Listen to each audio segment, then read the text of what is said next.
প্রতিদিন দুপুর হলে শুরু হয়ে যায় একটা যুদ্ধ। কি রান্না করব দুপুরবেলা, রান্নার সমারোহ শুরু হয়ে যায়। দুপুরে যে টেবিল সাজিয়ে তারপর হচ্ছে ভিডিওটা নিলাম। হ্যালো ফ্রেন্ড, সবাই কেমন আছেন? আশা করি সবাই ভালো আছেন। আমার নতুন আরেকটি ব্লগ ভিডিও দেখার জন্য সবাইকে আমন্ত্রণ। তো প্রতিদিন শীতের সকালটা শেষ হলে পরে দুপুর গড়িয়ে আসে। দুপুর আসলে পরেই চিন্তা শুরু হয়ে যায় কি রান্না করব, কি দিয়ে আজকে ঘরের সবার মন জয় করতে পারবো। তো এই যে রান্নার আয়োজন করে নিলাম। এখানে হচ্ছে আলু ভেজে নিচ্ছি, আলু আর ফোড়ন দিয়ে আলুটা ভেজে নিচ্ছি। শিম আলু দিয়ে এই মাছের একটা তরকারি রান্না করবো। এটাকে কি বলে, রুই মাছের বাচ্চা, মানে নলা মাছ বলে, আমরা বলি রুই নলা। আর এখানে বাঁধাকপি মাছের মাথা দিয়ে করে নিয়েছি, 2 ভাগে রেখে দিয়েছি। আর এখানে হচ্ছে এই যে শিমটা দিয়ে দিলাম। একে একে সব মশলাপাতি দিয়ে দেবো। আমার হাজব্যান্ডের শিম আলু দিয়ে তরকারিটা খুবই পছন্দ।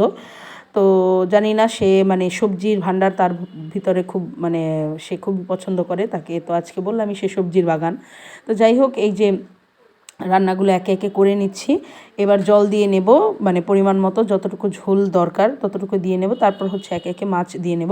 তো এখন রেগুলার আসলে ভিডিও দিতে পারছি না, কারণ আমার একটু কাজের বুয়াটা সে ছুটিতে গেছে। এই কনকনা শীতে সেও একটা সুযোগ পেয়েছে, ফুল ছুটিটা সে নিয়ে নিল। তো যাই হোক, এখন একটু কাজের ঝামেলাও বেশি। আবার দেখা যায় যে একটু কলেজে একটু দৌড়াদৌড়ি করা লাগছে বিভিন্ন কাজের পারপাসে। তো যাই হোক, এখন এই যে দুপুরের এই রান্নাটা কমপ্লিট করলাম। আর এদিকে সবজি দিয়ে হচ্ছে বাঁধাকপি দিয়ে একটা মাছের মাথা দিয়ে আর ডাল রান্না করেছি, সিম্পল খাবার। তো এই যে এখন একেবারে রান্নাটা মাছ দিয়ে দেওয়ার পর, মানে একদম শেষ পর্যায়ে যে একদম মাখো মাখো একটা ভাব হয়ে আসবে তরকারির, এই জোস একটা এখন কমপ্লিট। নামাবো, 2টো বাটিতে নামিয়ে নেব। শীতের মধ্যে দেখা যায় 2 বাটিতে নামালে রাতেরটা আলাদা করে রাখি, আর দিনেরটা হচ্ছে দুপুরে যখন খাবো তার জন্য একটা আলাদা বাটি নিয়ে নিয়েছি। তো এইভাবে হচ্ছে রাখা হয় প্রতিদিনই। তো এই যে এখন আর কি সব রান্নাবাড়া কমপ্লিট।